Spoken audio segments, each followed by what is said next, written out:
하나님 말씀 시편 136편입니다.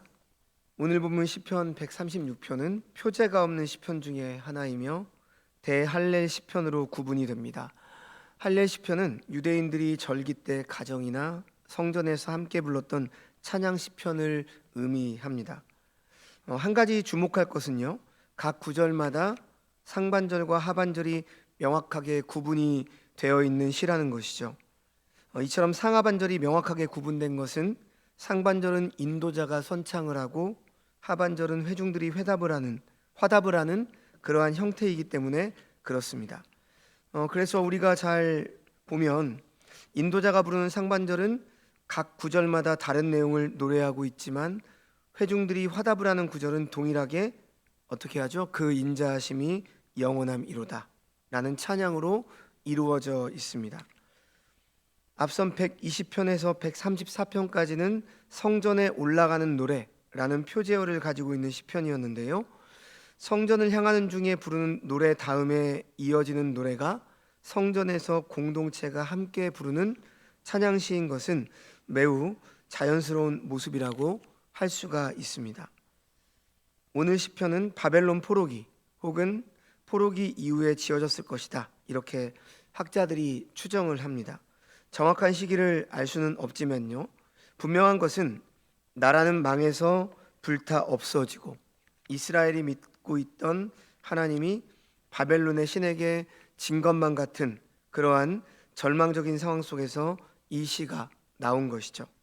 정리하자면 고난과 절망 속에서 부른 시인의 노래를 이스라엘 공동체에서 함께 부르며 하나님을 향한 감사를 표현한 시편입니다. 분명 주변의 상황은 여의치 않고 어렵지만 그 가운데에서도 하나님의 인자하심을 찬양할 수 있었던 그 이유에 대해서 오늘 새벽에 함께 생각해보며 말씀을 나눠보도록 하겠습니다. 먼저 1절에서 3절 말씀을 보면 하나님을 향한 환희의 찬양을 시인은 노래하고 있습니다. 자, 1절에서 3절의 각각의 시작이 히브리어 성경에서는 모두 감사하라 입니다. 그리고 감사의 대상이 1절은 어떻죠? 여호와께 감사하라. 2절에서는 신들 중에 뛰어난 하나님께 감사하라. 3절에서는 주들 중에 뛰어난 주께 감사하라, 이렇게 시작을 하죠. 하나님을 여호와, 하나님, 주 이렇게 다양하게 표현을 하고 있습니다. 시인은 먼저 여호와 하나님께 감사하라 이렇게 말하죠. 그리고 감사하는 이유에 대해서 하나님께서는 선하시며 그 인자하심이 영원하기 때문이다 이렇게 말합니다. 여기에서 인자하심은 헤세드죠. 헤세드는 성경에서 인자, 인애, 충성, 신실 등의 의미로 사용이 되고 있는데요, 시인이 말하고자 하는 것은 약속에 대한 하나님의 신실하심입니다. 그래서 시인은 약속을 반드시 지키시는 하나님의 신실하심은 영원하기 때문에 이스라엘아, 하나님께 감사해야 한다, 하나님의 선하심과 신실하심을 인정해야 한다, 이렇게 말하는 것이죠. 그렇다면 약속에 대한 하나님의 신실하심을 왜 인정하고 감사해야 할까요? 시인은 이어지는 2절을 통해서 그 답을 말하고 있죠. 신들 중에 뛰어난 하나님께 감사하라 이렇게 말합니다. 근데 지금 말씀에서 무엇 중에 무엇은 최상급을 뜻하는 히브리어의 관용적인 표현이에요. 마치 아담이 하와를 처음 보고서 뼈 중에 뼈요 살 중에 살이다 이렇게 말했는데 그것이 바로 최고다, 이러한 의미죠. 그래서 지금 2절에 신들 중에 뛰어난 하나님께는 세상에는 사람들이 자기가 믿는 신들이 뛰어나다라고 최고라고 고백을 하고 있지만 하나님과는 비교될 수 없다. 사실 신들 중에 뛰어난, 이 신들이라고 하는 말이 이해가 안 되죠. 왜냐하면 우리에게는 유일한 하나님밖에 없기 때문입니다. 그러나 지금 시인은 그 이방 사람들이 이 노래를 들을 때에도 너희들이 믿는 신들 중에 가장 뛰어나신 분이 하나님이시다라고 고백을 하는 거죠. 그리고 주들 중에 뛰어난 주께 3절에서 이렇게 말하죠. 이 의미는 자기가 믿는 신이 자기의 주인이며 자신의 삶을 인도한다라고 고백하는 사람들이 세상에는 많고 많지만 주님이신 하나님과 비교될 수 없다. 이러한 의미죠. 자, 이렇게 1절에서 3절의 말씀이 감사의 대상이신 하나님에 대한 고백이라면 이제 계속되는 4절부터 25절까지는 하나님께서 행하신 모든 일에 대한 구체적인 감사의 내용들로 찬양을 하고 있죠. 자, 먼저 4절에서 9절 말씀 보시면 하나님께서 만물을 창조하신 창조 사역에 대한 감사와 찬양을 하고 있습니다. 4절을 보면 시인은 홀로 큰 기이한 일들을 행하시는 이에게 감사하라 이렇게 말합니다. 그러면서 5절, 6절을 보시면 시인이 말하는 큰 기이한 일에 대해서 이렇게 노래하고 있죠. 지혜로 하늘을 지으신 이에게 감사하라. 그 인자하심이 영원함이로다. 땅을 물 위에 펴신 이에게 감사하라. 그 인자하심이 영원함이로다. 시인이 말하는 큰 기이한 일은 무엇입니까? 창조죠. 하나님의 창조를 노래합니다. 하나님께서는 온 우주를 지혜로 창조하셨습니다. 유대인들은 하늘이 3층으로 구성되어 있다라고 그 당시에 생각을 했어요. 그래서 1층 천은 사람이 숨을 쉬고 새들이 날아다니는 공간, 즉 우리가 보는 눈에 보이는 하늘이고요. 2층 천은 해와 달과 별들이 있는 공간인데 당시에는 해와 달과 별들이 큰 틀에 매달려 있다라고 생각을 했습니다. 그리고 3층 천이 사도 바울이 올라가셨다라고 고백하는 곳, 바로 하나님이 계신 곳, 이렇게 생각을 하고 있었죠. 그래서 구약 성경에는 하늘을 말할 때 하늘과 하늘들의 하늘이라도 이렇게 표현하곤 한 것입니다. 하늘을 지었다라고 하는 것은 1층 천과 2층 천을 창조하셨다는 의미죠. 그리고 궁창을 만드시고 위에 물과 아래의 물로 나누셨습니다. 성경의 물, 즉 바다는 두려움을 뜻하곤 하는데 그 위에 땅을 지으셨다라고 하는 것은 물의 두려움이 사람을 엄습하지 못하도록 붙들고 계신다, 이러한 의미죠. 하나님은 감사의 필요 충분 조건이 되시고도 무한의 양만큼 남으시는 그러한 분이십니다. 자, 계속해서 7절에서 9절을 보시면요, 넷째 날 창조하신 해와 달과 별들에 대한 감사의 내용을 말하고 있습니다. 특히 8절과 9절에 해로 낮을 주관하게 하신 이와 달과 별들과 밤을 주관하게 하신 이는 당시 사람들의 신앙과 관련이 깊죠. 고대 근동 사람들에게 해, 태양은 숭배의 대상이죠. 다신교를 믿는 나라에서 태양을 신으로 섬기지 않는 나라는 거의 없습니다. 왕들은 대부분 태양신의 아들로 역임을 받아서 숭배의 대상이 되곤 했죠. 달도 숭배의 대상이 되면 마찬가지입니다. 달은 밤에 일을 할 수 있게 해주고 여행을 다닐 수 있게 해주는 신적인 존재였죠. 달과 별이 빛을 발하지 않는 것은 심판의 상징이었습니다. 그런데 지금 시인은 해와 달과 별들을 주관하시는 분이 계신다, 이렇게 고백을 하죠. 즉 그러한 천체는 숭배의 대상이 아니다, 그저 피조물일 뿐인 것이다, 이렇게 시인은 못을 받고 있는 겁니다. 자, 이렇게 4절에서 9절까지는 창조주 하나님에 대한 감사와 찬양을 하고 있다면 이제 10절부터 25절까지는 구원주 하나님에 대한 감사와 찬양을 하고 있는데요, 먼저 출애굽부터 가나안 정착하기까지 역사하신 하나님께 감사를 하고 있습니다. 10절에서 16절을 보시면요, 출애굽의 역사를 행하신 하나님께 감사하고 있죠. 10절에서 11절 말씀 보십시오. 애굽의 장자를 치신 이에게 감사하라. 그 인자하심이 영원함이로다. 이스라엘을 그들 중에서 인도하여 내신 이에게 감사하라. 그 인자하심이 영원함이로다. 이스라엘 자손들이 400년 동안 노예살이하던 애굽에서 나올 때 어떤 일이 있었는지 우리는 말씀을 통해서 잘 알고 있습니다. 애굽의 장자를 치신이라고 말씀하시지만 그 전에 그 9가지의 재앙이 더 있었죠. 그리고 인도하여 내신 이라고 하는 것은 이스라엘 자손이 애굽의 노예에서 스스로 벗어났던 것이 아니라 그들을 꺼내 주신 분이 있었다라고 하는 것이죠. 하나님께서 그들을 꺼내 주시지 않았다면 어쩌면 그들은 지금도 애굽의 노예로 소수 민족으로 살고 있었을지도 모릅니다. 그 일, 즉 출애굽을 행하신 이에게 그 하나님께 감사를 지금 시인은 드리고 있는 것이죠. 다음으로 12절에서 15절 말씀, 홍해를 건너게 하신 하나님께 감사를 드리고 있죠. 강한 손과 표심팔로 인도하여 내신 이에게 감사하라. 홍해를 가르신 이에게 감사하라. 이스라엘을 그 가운데로 통과하신 이에게 감사하라. 바로와 그의 군대를 홍해에 엎드려뜨리신 이에게 감사하라. 그 인자하심이 영원함이로다. 홍해를 건넌 일은 역사적인 사건일 뿐만 아니라 우리가 받은 구원이 어떠한 것인지를 말해주는 최고, 최대, 최상의 영적인 사건입니다.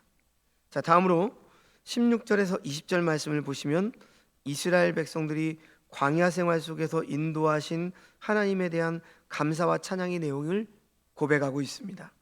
그의 백성을 인도하여 광야를 통과하게 하신 이에게 감사하라. 큰 왕들을 치신 이에게 감사하라. 유명한 왕들을 죽이신 이에게 감사하라. 아모리인의 왕 시온을 죽이신 이에게 감사하라. 바산왕 옥을 죽이신 이에게 감사하라. 자, 이때도 하나님께서 어떻게 인도하셨는지, 만나, 반석의 물, 의복이 헤어지지 않게, 발이 부르트지 않게, 이런 것들처럼 이스라엘 자손들이 얼마나 불평과 불만 속에 살았는지도 우리는 잘 알고 있습니다. 그럼에도 신실하게 인도하신 하나님께 감사를 드리고 있는 것입니다. 그리고 다음으로 이제 21절에서 25절의 말씀, 가나안 땅에서 역사하시고 인도하신 것에 대해서 하나님께 감사를 드리고 있죠. 그들의 땅을 기업으로 주신 이에게 감사하라. 곧 그 종 이스라엘에게 기업으로 주신 이에게 감사하라. 우리를 비천한 가운데서도 기억해 주신 이에게 감사하라. 우리를 우리의 대적에게서 건지신 이에게 감사하라. 모든 육체에게 먹을 것을 주신 이에게 감사하라. 그 인자하심이 영원함이로다. 가나안은 어떤 땅입니까? 하나님께서 이스라엘에게 거저 주신 약속의 땅이었습니다. 뇌였던 그들의 능력으로는 그 땅을 결코 차지할 수 없었습니다. 그럼에도 하나님은 그 땅을 차지하게 하셨죠. 약속의 땅에서 약속의 땅 백성으로 살지 못했던 조상들의 패역과 반역에도 불구하고 역사하신 하나님께 지금 시인은 감사와 찬양과 영광을 돌리고 있는 것입니다. 그리고 본문의 마지막 26절 말씀, 하늘의 하나님께 감사하라. 그 인자하심이 영원함이로다. 이렇게 마치고 있죠. 오늘 본문은 여호와께 감사하라로 문을 열어서 하늘의 하나님께 감사하라, 이렇게 시편의 문을 닫고 있습니다. 하나님은 영원히 감사를 받으셔야 하시는 분이시기 때문입니다. 왜냐하면 모든 구절에서 감사하라 다음에 왜냐하면 이라고 하는 접속사가 있습니다. 인자하심이 영원하신 분이시기 때문이라고 하는 사실이죠. 하나님은 우리에게 기간이 영원인 사랑을 베푸시고 그 기간 동안 실패하지 않는 사랑을 베푸시는 분이십니다. 성경을 통해서 이스라엘 자손들의 삶을 출애굽에서 가나안 땅 정착까지만 돌아보아도 그들은 문자 그대로 신묘막측한 하나님의 은혜를 경험했고 불가사의한 섭리를 경험했습니다. 하지만 그들은 가나안의 문화에 오염이 되었습니다. 그리고 자신들의 삶을 하나님의 말씀과 믿음으로 가꾸어가는 일에 실패했습니다. 그럼에도 하나님께서는 그들을 고쳐가시며 세상을 바꾸는 일에 사용하셨습니다. 이스라엘 자손들이 이 감사 찬송을 하나님께 올려드리고 이것이 지금 오늘날 기록된 성경으로 남아 있다라고 하는 것은 하나님께서 그들을 끝까지 백성으로 받아주셨다라고 하는 것을 의미하는 것이죠. 그리고 바로 이러한 인자하심이 영원하신 하나님이 바로 저와 여러분을 언제나 지키시고 함께 하신다라고 하는 사실입니다. 그래서 우리는 이 땅을 살아가면서 어떠한 상황을 만나도 물론 그 순간에 연약해지고 우리가 실족하기도 하고 그래서 하나님을 원망할 때도 있지만 그러나 이내 시인의 고백처럼 감사하라 그 인자하심이 영원함이로다. 우리는 우리의 삶에서 이러한 노래를 하며 살아가야 하는 것이죠. 자, 오늘 말씀을 정리합니다. 시인은 약속에 대해서 신실하신 하나님께서 행하시고 베푸셨던 일들을 기억하고 되새겨보자고 말했습니다. 그러면 우리가 하나님께 감사의 찬양을 올려드릴 수밖에 없을 것이다, 이렇게 노래했습니다. 그리고 그 이유에 대해서 이렇게 설명을 한 것이죠. 하나님께서는 피조물들의 생각으로는 도저히 닿을 수 없는 무한한 능력으로 온 우주 만물을 창조하신 분이시기에 능력이 부족해서 이스라엘을 그냥 둔 것이 아니라고 시인은 노래한 것입니다. 오히려 아브라함과 맺은 언약을 이행하시기 위해서 이스라엘을 찾아가셨던 하나님을 보라, 이렇게 말하고 있는 것이죠. 하나님께서 애굽의 장자를 치시고 홍해를 가르시고 구름과 불기둥으로 이스라엘을 가나안 땅으로 데려가셨던 것을 보았고 들었고 우리가 믿지 않았느냐, 이렇게 말하고 있습니다.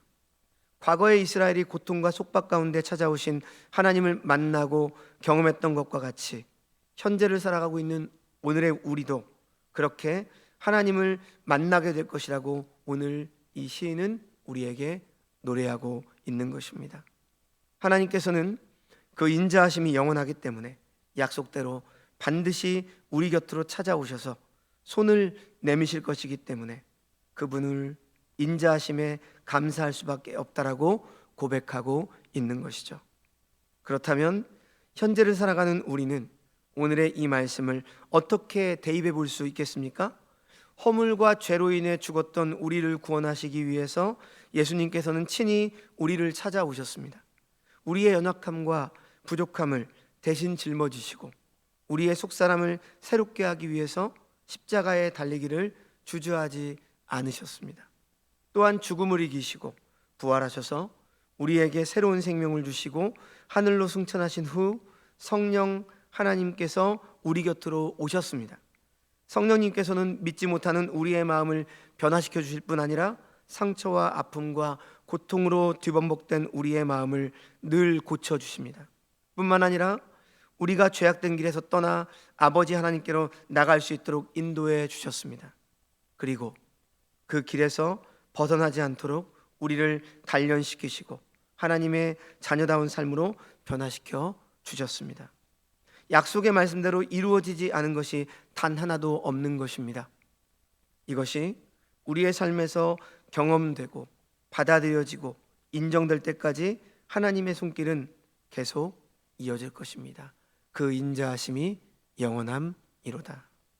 이 하나님께서 우리의 곁에서 함께 계실 뿐만 아니라 우리의 삶에서 오늘도 역사하고 계시다는 것을 우리가 믿고 있다면 우리는 충분히 이 사실만으로도 우리의 삶 속에서 감사할 수 있을 뿐만 아니라 어떠한 때에도 흔들리지 않는 굳건한 믿음을 가지게 될 것입니다. 아니, 굳건한 믿음으로 우리를 만드실 것을 믿으십시오. 오늘도 우리의 삶에 찾아오시는 신실하신 하나님이 계시기 때문에 우리는 담대히 믿음의 길을 걸어갈 수 있는 것입니다. 이것을 우리가 오늘 이 시간에도 되새기고 기억하며 주일 하루를 시작하기를 주님의 이름으로 축원합니다. 기도하겠습니다. 하나님 아버지, 말씀을 통해 변함없는 하나님의 인자하심이 영원함을 다시금 깨닫게 하시니 감사합니다. 창조 때부터 그리고 이스라엘의 구원 역사를 넘어 지금 우리의 삶 속에서도 신실하게 역사하시는 주님의 손길을 보게 하시니 참으로 감사를 드립니다. 고난과 절망 가운데서도 하나님을 찬양했던 이스라엘 백성처럼 우리 또한 삶의 어려움 속에서도 주님의 선하심과 신실하심을 기억하며 감사할 수 있도록 우리의 마음을 붙들어 주시옵소서. 우리의 연약함과 부족함에도 불구하고 독생자 예수 그리스도를 통해 우리를 구원하시고 성령으로 늘 함께 하시는 주님의 그 한없는 인자하심의 사랑에 감사를 드립니다. 하나님만이 우리의 충분한 이유가 되심을 믿습니다. 이 믿음으로 오늘 하루를 그리고 앞으로의 모든 삶을 담대히 살아갈 수 있도록 인도하여 주시옵소서. 모든 말씀 예수님의 이름으로 기도합니다. 아멘.